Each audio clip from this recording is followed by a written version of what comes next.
Hey, good morning Internet. Aujourd'hui, je veux adresser un message particulier à tous les guerriers et guerrières de la vie en cette fin d'année parce que j'ai eu près de moi des gens qui ont tenté des choses dans les règles de l'art. J'ai moi-même plusieurs fois dans ma vie tenté des choses dans les règles de l'art, c'est-à-dire la motivation y était, la planification y était, la foi y était, tout y était et ça n'a pas marché. Et ça arrive. Des fois, ça arrive même que tu sais que ça va marcher, tu fais tout pour que ça marche, mais d'autres choses que tu croyais là s'effondrent. Des imprévus de la vie arrivent en angle mort et boum! Des choses qu'on peut appeler catastrophiques. Et là, tu te poses la question, mais pourquoi moi? Pourquoi c'est aussi dur pour moi? Pourquoi ça m'arrive à moi? Si tu es de ceux qui se posent cette question, il faut que je te raconte l'histoire d'un homme. Cet homme est né en 1809. En 1816, à 7 ans, forcé à travailler parce qu'on est en train d'expulser sa famille. En 1818, il perd sa mère. En 1828, il perd sa sœur. En 1831, il lance son premier business et il fait faillite. En 1832, il se présente aux élections législatives. Il perd. En 1833, il emprunte de nouveau de l'argent pour créer un business qu'il lance et qui fait faillite encore. En 1835, il rencontre une femme merveilleuse, il tombe amoureux d'elle, il se fiance et elle meurt.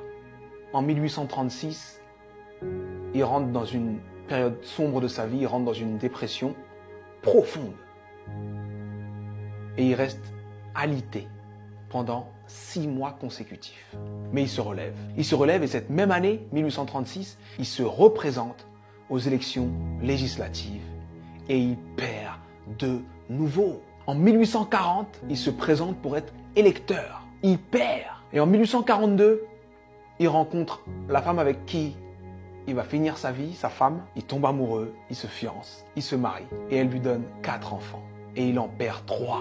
En 1843, il se présente au Congrès et il perd. En 1845, il se présente de nouveau au Congrès et il perd de nouveau. En 1850, son fils meurt. En 1854, il se présente au Sénat, il perd. En 1956, il se présente pour être vice-président. Il n'a même pas 100 voix. En 1958, il se présente de nouveau au Sénat et il perd de nouveau. Et en 1960, Abraham Lincoln est élu président des États-Unis d'Amérique.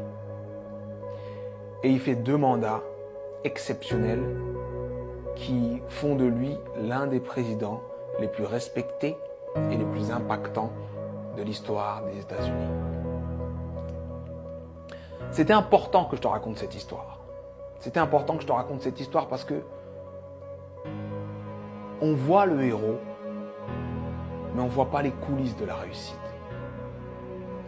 Il faut que tu acceptes les coulisses de ta réussite.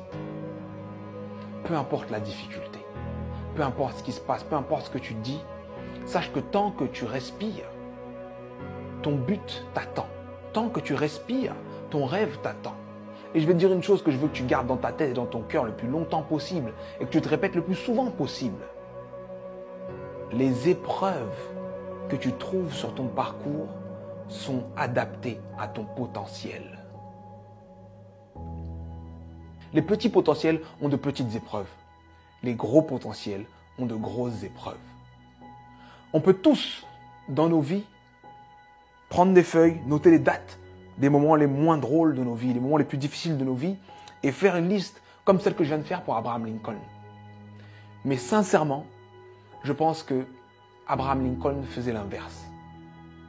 Pour avancer dans les coulisses de la réussite, pour avancer face à toutes ces épreuves, il faut se focaliser sur ce qu'il y a de bon, de positif, et ce qui nous donne envie d'avancer.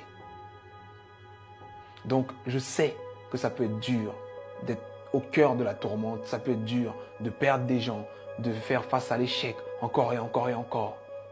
Mais, concentre-toi sur ce que tu es en train d'essayer d'accomplir et accomplis-le. Et je peux te garantir que parce que tu es passé par là, tu as changé l'ampleur, le sens et le goût de ta réussite. Alors traverse ces épreuves. Elles sont adaptées à ton potentiel, elles sont là pour te faire grandir. C'était SUDI. J'espère que cette vidéo t'a plu. Et si elle t'a plu, partage-la. Merci.